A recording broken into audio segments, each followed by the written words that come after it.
సమావేశానికి బాబాని ఆహ్వానిస్తూ నమో మెహర్ బాబా ప్రార్థనా గీతాన్ని శ్రీనివాసరావు గారు పాడవలసిందిగా కోరుతున్నాను. జై బాబా అండి. శ్రీనివాసరావు గారు. जय बाबा अवतार मेहर बाबा की जय।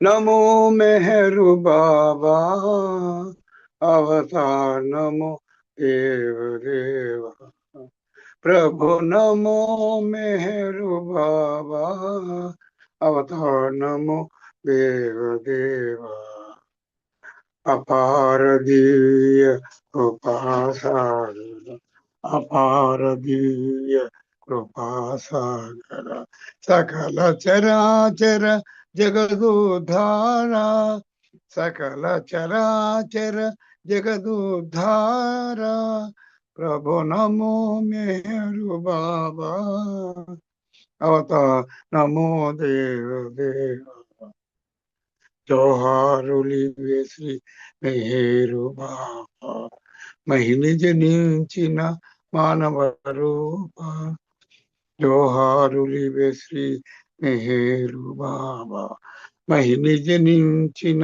మానవ రూప ఇహ పరానంద జీవనమీవ ఇహ పరానంద జీవనమీవ భవభయ భంజన परम पावन प्रभु नमो मेहरु बाबा अवतार नमो देव देव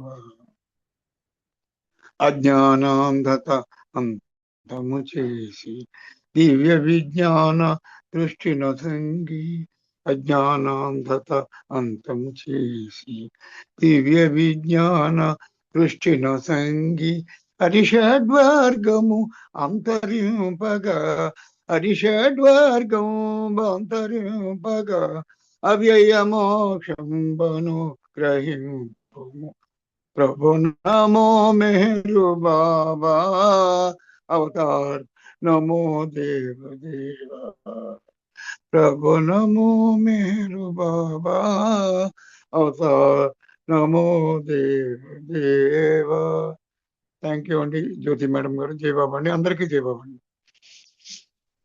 జై బాబా అండి. ఉమారాణి గారు వచ్చారండి. జై బాబా. జై బాబా ఉమారాణి గారు ఇంకా రాళ్ళన్నట్టుంది. సులోచన గారు మీరు ఒక సంకీర్తన చేయండి. జై బాబా. రాలేదు మేడం. మేడం రాలేదు మేడం. ఏంటి బాబా? ఏంటండి? ఏంటి చెప్తున్నారు? ఇంకా రాలేదండి మేడం. ఇంకా రాలేదు మేడం. రమారాణి మేడం గారు ఇంకా రాలేదు మేడం. సులోచన గారు ఒక సంకీర్తన చేయండి. జై బాబా అండి. బాలరాజు గారు ఏమన్నా చేస్తారేమో అడగండి. నేను కొంచెం బయట ఉన్నాను, మరీ చేస్తాను. జై బాబా. బాలరాజు గారు మీరు సంకీర్తన చేయగలరా? జై బాబా. జై బాబా బాలరాజు గారు.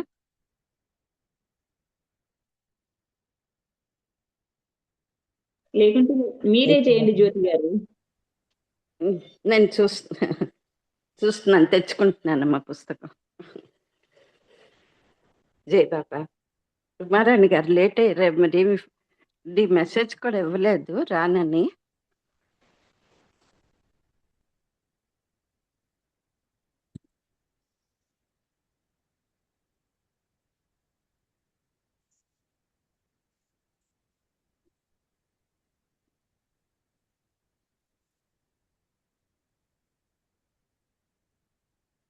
జై బాబా అండి. వినిపిస్తుందా? జై బాబా అండి. వినిపిస్తుందండి. సుశీల్ గారు కూడా వచ్చారు. సుశీల్ గారు మీరు ఒక సంకీర్తన చేయండి. జై బాబా.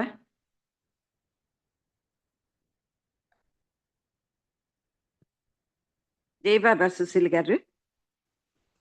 సుశీల్ గారు ఉన్నారు కదా? జై బాబా. జై బాబా అండి. జై బాబా అండి. మీరు సంకీర్తన చేయండి.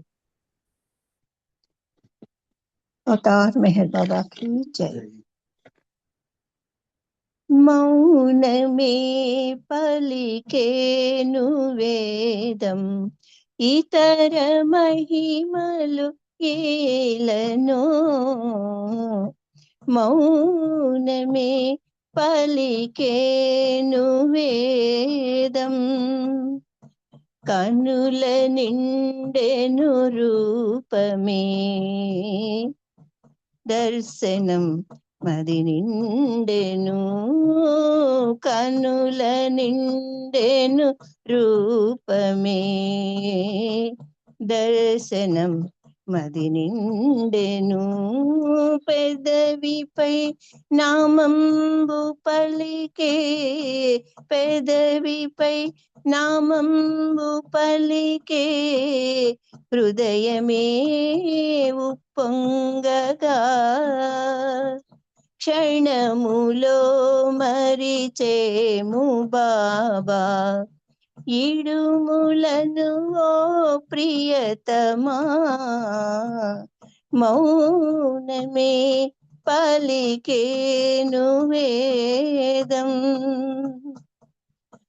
ధనము లేదను భావమే మాకెన్నడు కనరాదుగా ధనము లేదను భావమే మాకెన్నడు కనరాదుగా దీన జనులను బ్రోచు స్వామి దీన జనులను బ్రోచు స్వామి సన్నిధే పరమాద్భుతం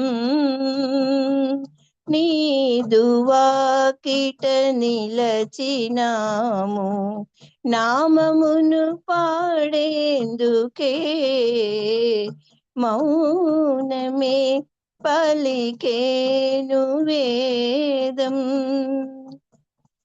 నాదమయుడవు మెహరు తండ్రి స్వరములకు కరువేదయా నాదమయుడవు మెహరు తండ్రి స్వరములకు కరువేదయా గొంతు పలుకగా చేయుమోయి గొంతు పలుకగా చేయుమోయి నీదు కీర్తన పాడగా గానలోలుడవైన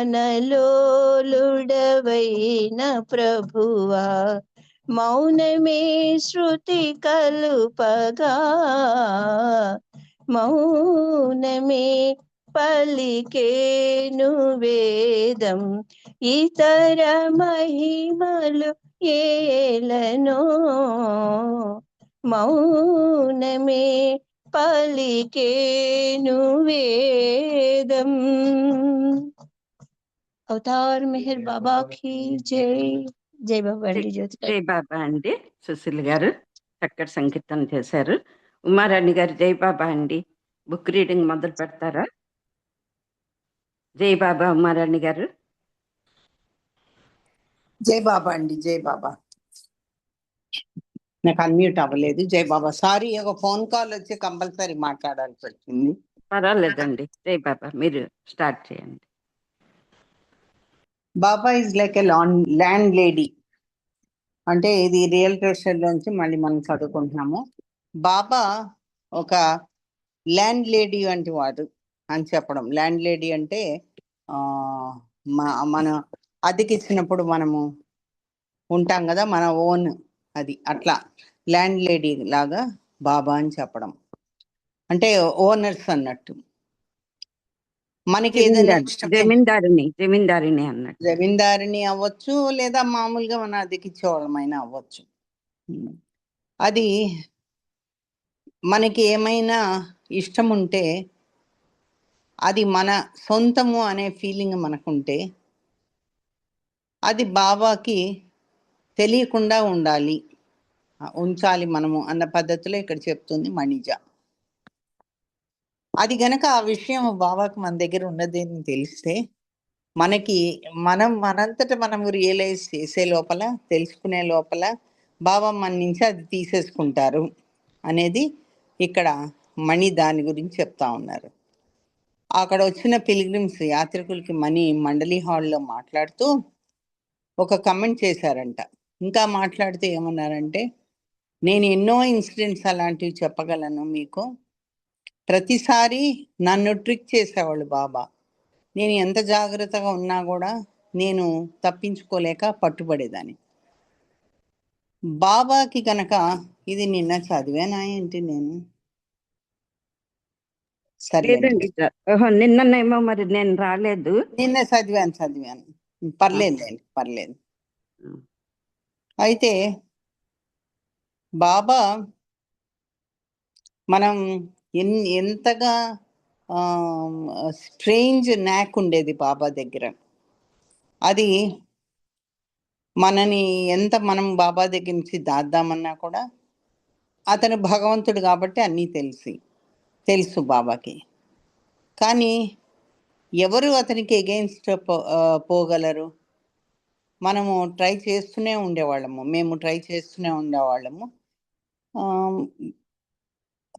బాబా అప్పుడప్పుడు నేను భగవంతుడిని అనే మాట మర్చిపోయి చాలా హ్యూమన్గా ఉండేవాళ్ళు. అంటే మనిషిలానే ఉండేవాళ్ళు బాబా, మనందరు మానవుల్లాగానే. తనకి తనే మర్చిపోయేవాళ్ళు భగవంతుడని. ఒక నిమిషం ఆగి మణి చెప్తున్నారు, ఈ ఓల్డ్ ల్యాండ్ లేడీ గురించి బాబా నాకు గుర్తొచ్చింది. ఆవిడ గురించి రూమ్స్ రెంట్కి ఇచ్చేవాళ్ళు ఆవిడ. వాల్లో క్రాక్స్ ఉండేవి అన్ని గోడలకి. తర్వాత ఒక బాగా ఇట్లా శబ్దం వచ్చేటువంటి బెడ్ ఉండేది. ఒక విరిగిపోయి అటు ఇటు ఊగేటువంటి చైర్ ఉండేది. అట్లాంటిదే టేబుల్ ఉండేది. టేబుల్ కూడా ఇట్లా షేక్ అవుతూ ఉండేది. కబర్డ్ ఏమో ఏ నిమిషమైనా పడిపోయేటట్టుగా ఉండేది. ఈ ల్యాండ్ లేడీ అవన్నీ చూపించి వీళ్ళకి రెంట్ గురించి చెప్తూ, బెడ్ ఉంది, చైర్ ఉంది, టేబుల్ ఉంది, కబర్డ్ ఉంది, ఇంకేమన్నా మీకు అవసరం అయితే చెప్పండి, నేను ఇస్తాను అని అంటుంది ఆవిడ. అది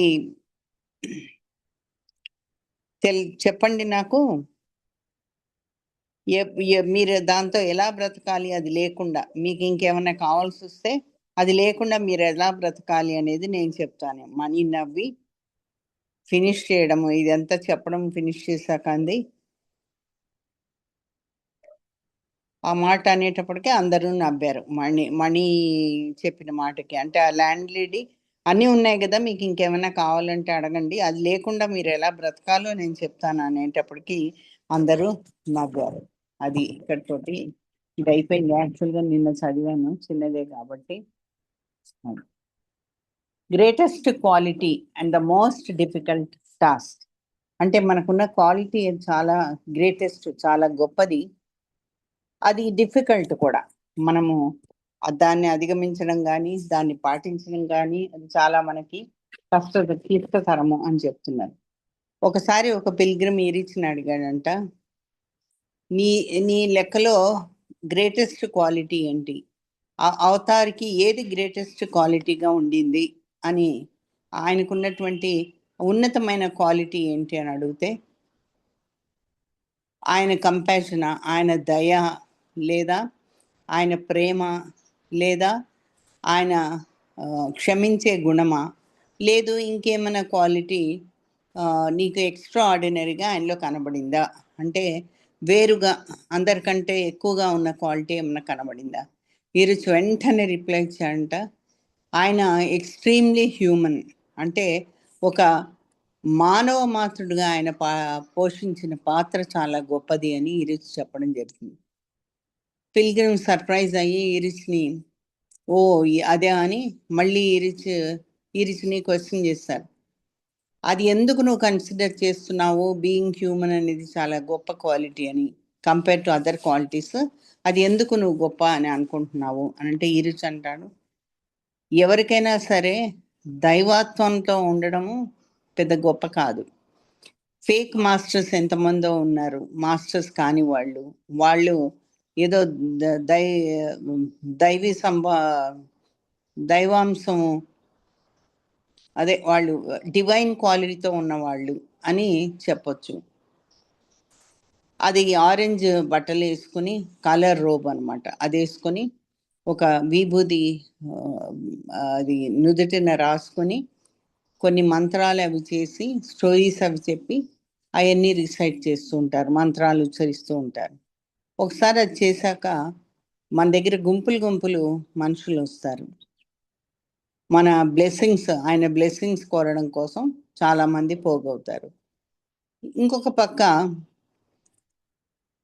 ఆ డివినిటీ ఏదైతే ఉందో అది దానంతట అది బయటపడడం అనేది చాలా కష్టం. ఎందుకంటే వాళ్ళకి ఉన్న క్వాలిటీ అది కాదు.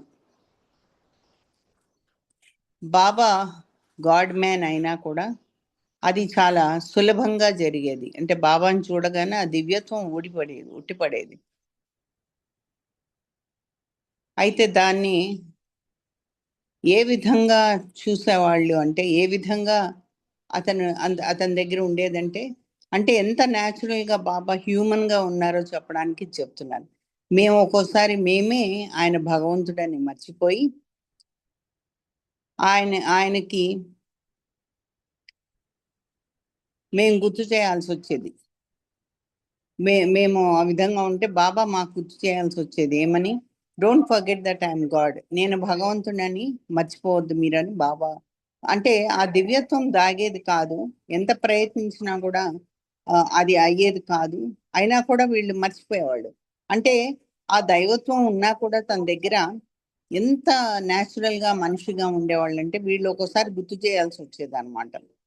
బాబా అనేవాళ్ళు, don't forget that I'm God, నేను భగవంతుడిని అని మర్చిపోకండి మీరు. ఆ క్వాలిటీ బాబా దగ్గర బెస్ట్ ఉండేది. అది అందరినీ మాసెస్ని గుంపులుగా అట్రాక్ట్ చేసేది. అది బాబా కూడా ఈజీగా మనకు అందేటట్టు ఉండేవాళ్ళు. ఈరిచ్ మాట్లాడడం అయిపోయిన తర్వాత ఆ పిల్గ్రిమ్ సాటిస్ఫై అయ్యాడు. ఇంకొక డౌట్ ఆయనకి మైండ్లో అలా ఉండిపోయింది ఏంటంటే, హ్యూమన్ బీయింగ్స్గా మనందరము ఒకళ్ళనొకడు చూసుకుంటాము, ఎవరో ఒకళ్ళు సఫర్ అవుతుంటారు. ఒకవేళ బాబాని అతను లవ్ చేయకపోయినా అతను కూడా సఫర్ అవుతూ ఉంటాడు. ఆ సఫరింగ్ చూస్తూ మనకి ఏమైనా హెల్ప్ చేద్దామా అని అనిపిస్తుంది. ఆ పర్సన్కి ఉన్నటువంటి ఆ సఫరింగ్ని ఏమాత్రమైనా మనం తగ్గించగలిగితే బాగుంటుంది అని అనుకుంటాము. నాకేమనిపిస్తుందంటే, బాబాకి ఈ హ్యూమన్ క్వాలిటీ లేదు. చూడండి మన బుర్ర ఎలా పనిచేస్తుందో. అది మనం ఎవరినైనా ఎదుటి వాళ్ళు బాధపడుతుంటే చూసి వాళ్ళకి సహాయం చేయడానికి కానీ, వాళ్ళ బాధని కొద్దిగా తగ్గించడానికి కానీ మనం అనేక రకాలుగా ప్రయత్నిస్తాము. కానీ బాబాకి ఆ క్వాలిటీ ఉన్నట్టు లేదు. చూడు, ఆయన గా ఉన్నవాళ్ళు, ఆయనతో మండలి, ఆయన ప్రేమికులు, చాలా మంది సఫరింగ్ ఉండేది. చాలా మందికి డెబిలిటేటింగ్ డిజీజెస్, అంటే మనకి అనేక రకాలైన డిజీజెస్ వస్తాయి కదా, అవి అనమాట. ఏ హ్యూమన్ బీయింగ్ అయినా ఎవరైనా సరే ఎదుటివాడికి ఏమైనా సహాయం చేసి దాన్ని తగ్గిద్దామా అని అనుకుంటాడు. బాబా అయితే అది చెయ్యరు. అయితే ఈరిస్ ఒక్క నిమిషం కూడా ఆగకుండా ఈరిస్ దగ్గర నుంచి రిప్లై ఇచ్చింది ఏంటంటే, to is another suffering is more than a human quality. ఎవరినైనా సరే మనం సఫరింగ్ లేకుండా వాళ్ళకి తగ్గించగలిగితే చాలా బాగుంటుంది. అది హ్యూమన్ క్వాలిటీకి మించింది. అది మనం మానవ మాతృలుగా మనం చేయగలిగిన దానికన్నా మించింది. అది దైవత్వం దగ్గరే ఉంది. It falls in the domain of a divine quality. Domain అంటే మనకున్నటువంటి ఆ పరిధి, ఆ భగవంతుడికి, ఆ మానవుడిగా ఉన్న భగవంతుడికి ఉన్నటువంటి పరిధి. భగవంతుడు ఒక్కడే దాన్ని తగ్గించగలడు. బాబా దేవుడు, అది డౌట్ లేదు. కానీ బాబా ఒక పర్ఫెక్ట్ హ్యూమన్ బీయింగ్ అని చెప్తున్నారు. Just like a human he suffered. మరి ఆయన సఫరింగ్కి వస్తే ఆయన ఎలా సఫర్ అయ్యారు? భగవంతుడిగా ఆయన ఏమి దాన్ని మార్పు చేయడం కోసమో దాన్ని తగ్గించడమో అలా చేయలేదు కదా. మరి బాబా భగవంతుడు, ఏం డౌట్ లేదు. ఆయన పర్ఫెక్ట్ హ్యూమన్ కూడా సఫర్ అయ్యారు హ్యూమన్ బీయింగ్గా. ఆయన ఓన్ సఫరింగ్ని ఆయన తగ్గించుకోలేదు. ఆయన హెల్ప్లెస్గా ఉండి అనేక సందర్భాల్లో ఒక పర్టికులర్ సిచ్యువేషన్ గురించి ఆయన చెప్పేవాళ్ళు ఏమని, ఆయనకు అన్నీ తెలిసినా కూడా, that's how human he was. అన్నీ తెలిసినా కూడా ఆయన ఏమి తెలియనట్టు చాలా అమాయకంగా అడగడము, అలాంటివన్నీ సందర్భాలు మనం గుర్తు తెచ్చుకుంటే, ఆయన ఏ కోసాన కూడా నేను భగవంతుణ్ణి అని గట్టిగా చెప్పింది లేదు. ఎప్పుడు కూడా తెలియనట్టే అడుగుతుండేవాళ్ళు. ఎవరో చిన్న పాపని తీసుకొచ్చి దగ్గర కూర్చోబెడితే ఏది పాప బాగుందా, బావా పాప అని అడగడం, తనకి తెలియనట్లుగా అడగడము. తర్వాత నీ భార్య ఏది ఇంకా రాలేదు, ఏం చేస్తుంది అంటే ఆ భార్య ఇంట్లోకి రాకూడదనే బయట నుంచి ఉంటుంది. అలాంటివన్నీ తెలిసినా కూడా బాబా ఏమి తెలియనట్టు యాక్షన్ చేసి వాళ్ళని రమ్మనేవాళ్ళు, వాళ్ళని అడిగేవాళ్ళు వచ్చి పసిపాపల గురించి. ఈరోజు మళ్ళీ ముగింపుగా ఏమన్నారంటే క్రైస్ట్ గురించి చెప్తూ బాబానే క్రైస్ట్ గురించి చెప్తూ బాబా ఏమన్నారంటే క్రైస్ట్ ఎంతో మంది గుడ్డి వాళ్ళకి చూపునిచ్చారు, ఎంతో మంది చనిపోయే వాళ్ళని బ్రతికించారు. ఆ గ్రేట్నెస్ ఆయన దగ్గర ఉంది. కానీ ఆయన మట్టుకు తనకి తాను సిలువ వేసినప్పుడు ఏమీ ఇది అచేతనంగా ఉండిపోయాడు, అంటే ఏ హెల్ప్ రాని వాడిలాగా ఉండిపోయాడు. అది ఆయన చాలా వీక్ ప్లేస్తో ఉన్నప్పుడు చాలా వీక్గా ఉండేవాడు. ఇంకొక సందర్భంలో ఈరుచు మండలి పడ్డటువంటి అతి కష్టాలు చెప్తూ ఉంటే, ఒక్క నిమిషం నాన్న, తాత లేరు, తాత బయటకు వెళ్ళారు, తాత మెడిసిన్ తెచ్చుకోవడానికి వెళ్ళారు. మండలి ఇన్ని విధాలుగా బాధపడాల్సి వస్తుంటే ఒక పిల్గ్రిమ్ అడిగాడంటే ఈరిచ్ని, నీ ప్రకారము ఎవరు మండలిలో ఎక్కువగా బాధపడ్డారు బాబా దగ్గర ఉండి, బాబా చుట్టూ ఉండి అని అడిగితే కనురెప్ప మూసుకునే లోపల ఈరిచు వెంటనే గుస్తాజీ అని చెప్తాడు. అక్కడ కూర్చున్న వాళ్ళందరూ కూడా సర్ప్రైజ్ అయ్యారు గుస్తాజీ అనేటప్పటికి. ఈరిచ్ రిప్లై విని అందరు ఇంక్లూడింగ్ ద పిల్గ్రిమ్ ఎవరైతే అడిగారో ఆయన కూడా ఆశ్చర్యపోయాడు. ఈరిచ్ని ఎక్స్ప్లెనేషన్ అడుగుతూ ఏం చెప్పాడంటే, ఆవిడ అడిగింది ఆడ మనిషి, ఆవిడంది గుస్తాజీ అవునా, నువ్వు సీరియస్గానే చెప్తున్నావా ఈ విషయం అంటే, ఈరిచ్ అంటారు, ఆవిడంటుంది గుస్తాజీకి ఏమీ పని చేయాల్సిన అవసరం లేదు బాబా చుట్టూ ఉండి, ఆయనకి ఏమి వర్క్ ఇవ్వలేదు. ఈరిచ్ అన్నప్పుడు కరెక్టే, గుస్తాజీ డిడ్ నథింగ్, ఏమీ చేయలేదు, గుస్తాజీ ఏం చేయకుండా ఉన్నాడు. అది most difficult work to do.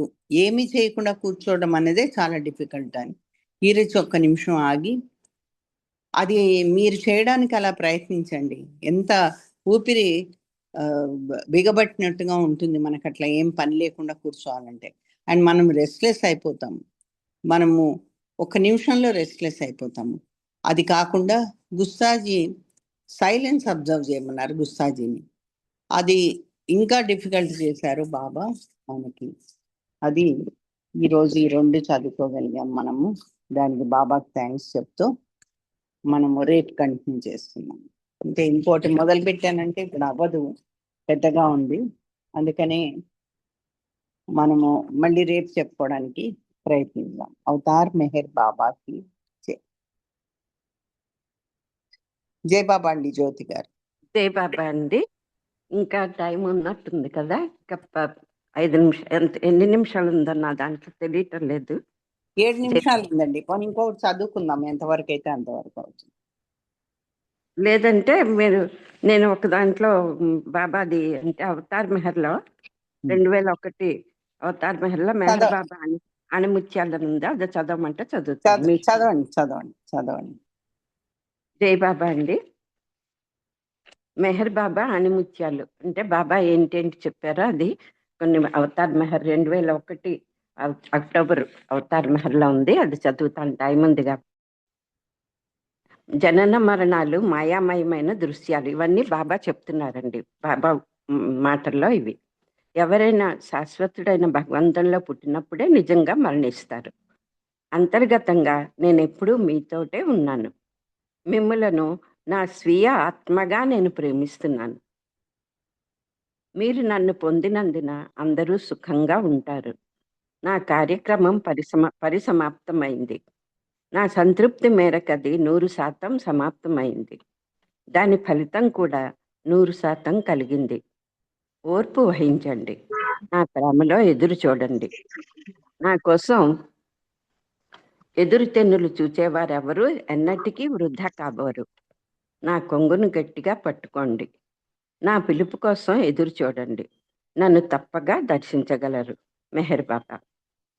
నా ప్రేమికులందరికీ ఇప్పుడు సరి అయిన సమయం ఆసన్నమైంది. ప్రపంచవ్యాప్తంగా ప్రజా సమూహం నా చెంతకు చేరే సమయం. నేను నా మౌనాన్ని విరమించి నా దైవత్వంను విశదపరిచే సమయం వచ్చింది. నా ప్రేమికులకు నా దర్శనం ఇవ్వటం నాకు చాలా సులభమే. కనుక మీరెవరూ దీని గురించి విచారించకండి. నేను నా దర్శనాన్ని పడుకొని ఇస్తాను. దీనివల్ల నా శరీరంపై ఎలాంటి భారము పడదు. ఇంతకు మునుపు నేను ఇచ్చిన అన్ని దర్శనాల కంటే ఇది భిన్నముగా ఉంటుంది. ఇది నా మౌనంలో ఇచ్చే అంతిమ దర్శనం. నేను పడుకొని ఉన్నా చాలా బలంగా ఉంటాను. ఇప్పుడున్న నా శారీరక పరిస్థితి నేను చేస్తున్న కార్యభారం వల్లనే. కానీ అప్పటికి నా పని పూర్తవుతుంది. నా ఔన్నత్యం చాలా ఘనంగా ఉంటుంది.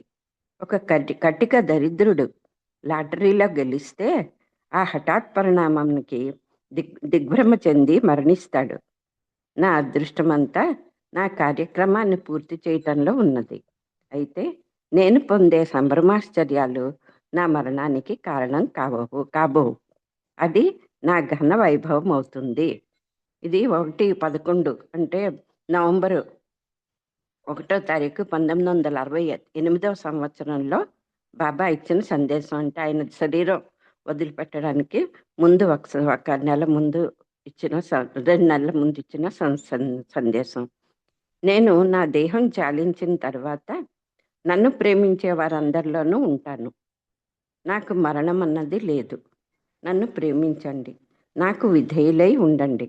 అప్పుడే మీరు నన్ను కనుగొనగలరు. ఎంతటి బుద్ధి కుశలతోనైనా నన్ను కనుగొనలేరు. ఎటువంటి తపస్సులతోనూ నన్ను పొందలేరు.